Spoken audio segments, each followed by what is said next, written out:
नमस्कार साथियों, स्वागत है आपका हमारे YouTube चैनल में। आप छत्तीसगढ़ की किस जगह से हमारे समाचार सुन रहे हैं, कृपया कमेंट बॉक्स में लिखकर हमें जरूर बताएं। रायपुर से प्रस्तुत हैं छत्तीसगढ़ के प्रादेशिक समाचार। समाचारों के साथ मैं रजनी शुक्ला। पहले मुख्य समाचार। दंतेवाड़ा जिले में माओवादियों द्वारा किए गए आईईडी विस्फोट में डीआरजी के 10 जवानों सहित 11 लोग शहीद। प्रधानमंत्री, केंद्रीय गृह मंत्री, राज्यपाल और मुख्यमंत्री ने घटना की कड़ी निंदा करते हुए कहा कि माओवादियों के राष्ट्र विरोधी मंसूबे कामयाब नहीं होंगे। उपराष्ट्रपति ने मन की बात कार्यक्रम की 100वीं कड़ी पूरी होने के सिलसिले में आयोजित राष्ट्रीय सम्मेलन का उद्घाटन किया। उन्होंने कहा कि मन की बात सकारात्मकता का प्रकाश स्तंभ और विविधता का प्रतीक है और प्रदेश के स्वास्थ्य विभाग में संलग्नीकरण को समाप्त कर दिया गया है। अब समाचार विस्तार से। दंतेवाड़ा जिले के अरनपुर इलाके में कल माओवादियों द्वारा किए गए आईईडी विस्फोट में डिस्ट्रिक्ट रिजर्व गार्ड डीआरजी के 10 जवान और एक वाहन चालक शहीद हो गए। बस्तर रेंज के पुलिस महानिरीक्षक सुंदरराज पी ने घटना की पुष्टि करते हुए बताया कि कल सुबह खुफिया सूचना मिली थी कि अरनपुर क्षेत्र में कुछ माओवादी मौजूद हैं। इसके बाद दंतेवाड़ा से डीआरजी के जवानों को नक्सल विरोधी अभियान के लिए रवाना किया गया। अभियान के पश्चात जब ये जवान दंतेवाड़ा वापस लौट रहे थे, तब अरनपुर के पास माओवादियों ने जवानों के वाहन को निशाना बनाते हुए सड़क में लगाई गई आईईडी में विस्फोट किया। इस विस्फोट में डीआरजी के 10 जवान और एक वाहन चालक मौके पर ही शहीद हो गए। विस्फोट इतना जबरदस्त था कि इससे मुख्य मार्ग पर गहरा गड्ढा हो गया और पुलिस वाहन के परखच्चे उड़ गए। घटना की सूचना मिलते ही सीआरपीएफ और डीआरजी का अतिरिक्त बल मौके पर भेजा गया। वहीं पुलिस के वरिष्ठ अधिकारी भी घटनास्थल पर पहुंच गए।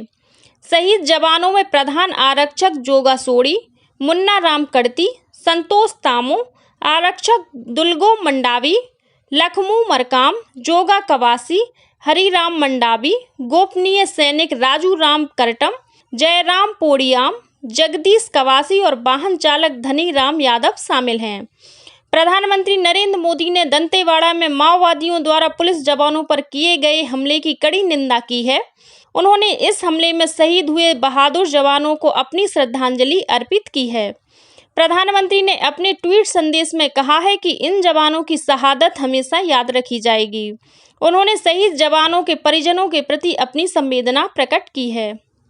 वहीं केंद्रीय गृह मंत्री अमित शाह ने इस माओवादी हमले की कड़ी निंदा करते हुए आश्वस्त किया है कि छत्तीसगढ़ को हर संभव सहायता मुहैया कराई जाएगी।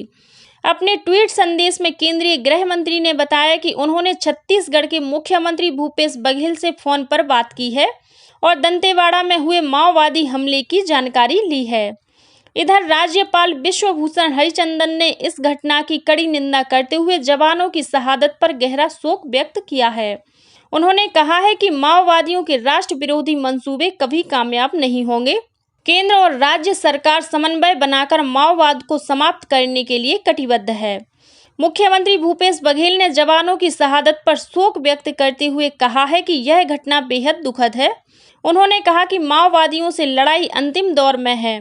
श्री बघेल ने कहा कि योजनाबद्ध तरीके से माओवाद को खत्म किया जाएगा। इस बीच मुख्यमंत्री ने इस घटना के बाद अपना कर्नाटक दौरा स्थगित कर दिया है। वे आज शहीद जवानों को श्रद्धांजलि देने दंतेवाड़ा जाएंगे।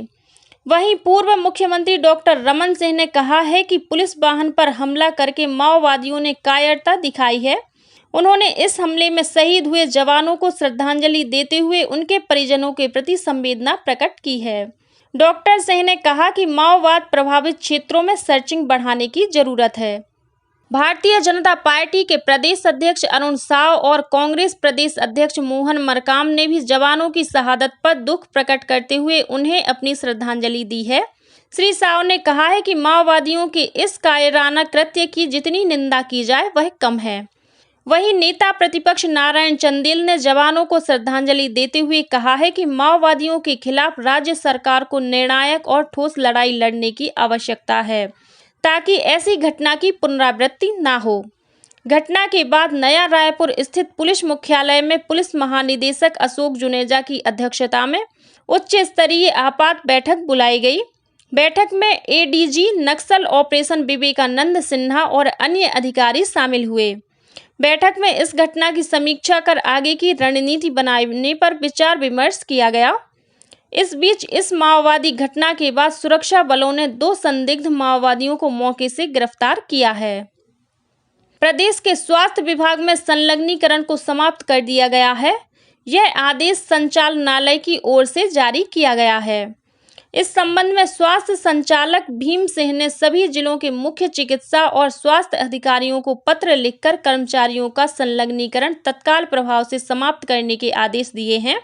उन्होंने कहा कि संचालनालय स्तर से समय समय पर संलग्नीकरण समाप्त किए जाने के निर्देश और आदेश जारी किए गए हैं, लेकिन अभी तक जिन लोगों का संलग्नीकरण समाप्त नहीं किया गया है, उनका संलग्नीकरण समाप्त कर मूल विभाग में भेजा जाए।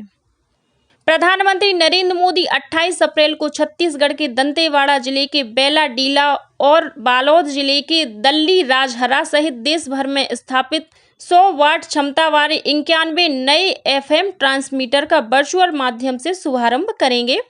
आकाशवाणी द्वारा इस अवसर पर बेलाडीला और दल्ली राजहरा में विशेष कार्यक्रमों का आयोजन किया जाएगा। इन कार्यक्रमों में स्थानीय जनप्रतिनिधियों के साथ ही गणमान्य नागरिक भी शामिल होंगे। देश भर में 91 नए FM ट्रांसमीटर के प्रारंभ होने से FM कवरेज के क्षेत्र में क्रांतिकारी शुरुआत होगी।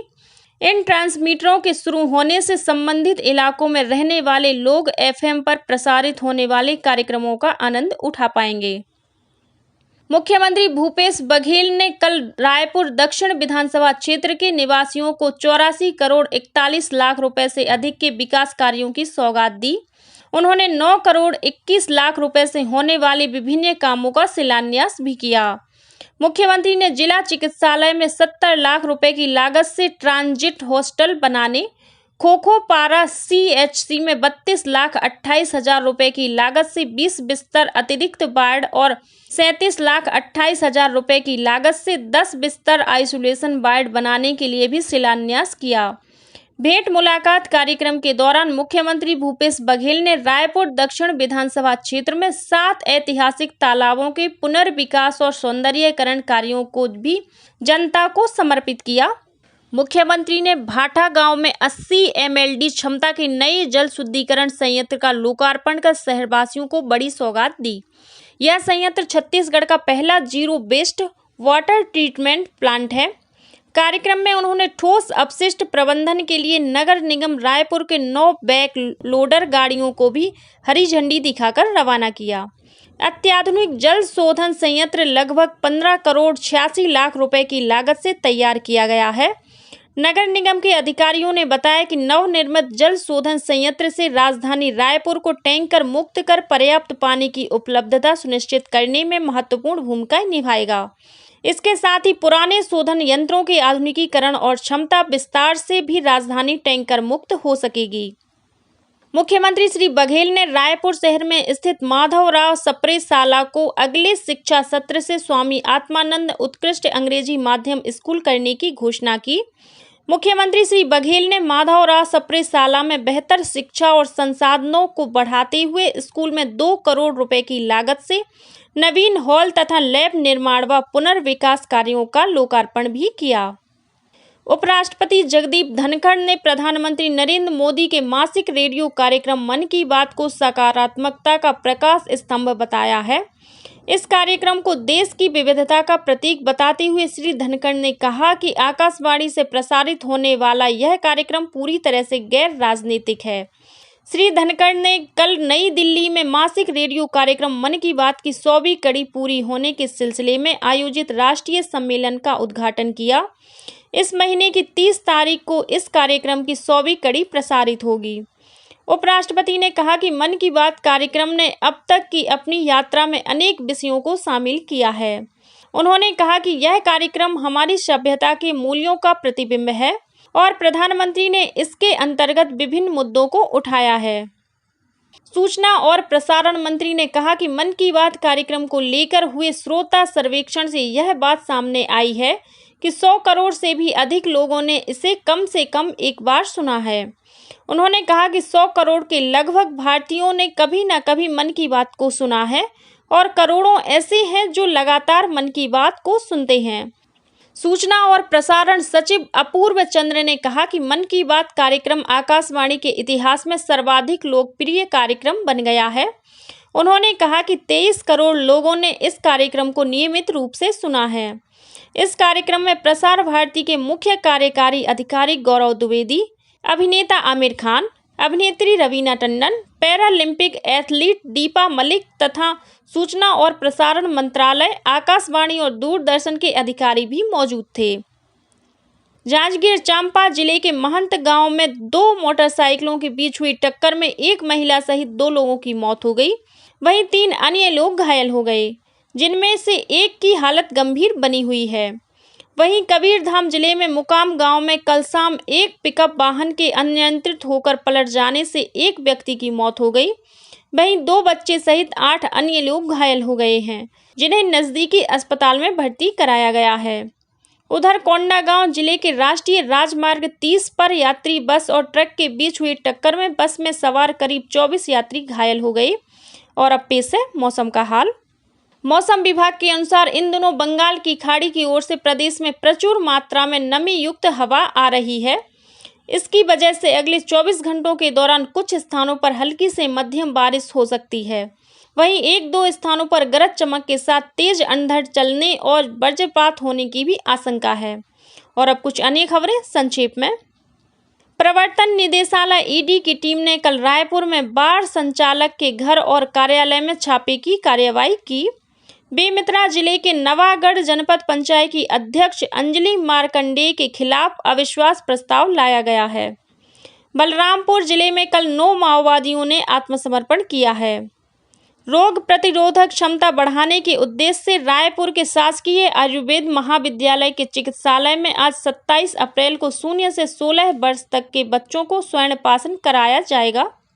महासमुंद जिले की कोमा खान पुलिस ने अंतर्राज्यीय गांजा तस्कर गिरोह के 2 सदस्यों को गिरफ्तार कर उनके पास से 1 क्विंटल गांजा जब्त किया है, जिसकी कीमत करीब 20 लाख रुपए बताई गई है। दुर्ग जिले की मोहन नगर पुलिस ने 114 पुड़िया ब्राउन शुगर के साथ एक व्यक्ति को गिरफ्तार किया है।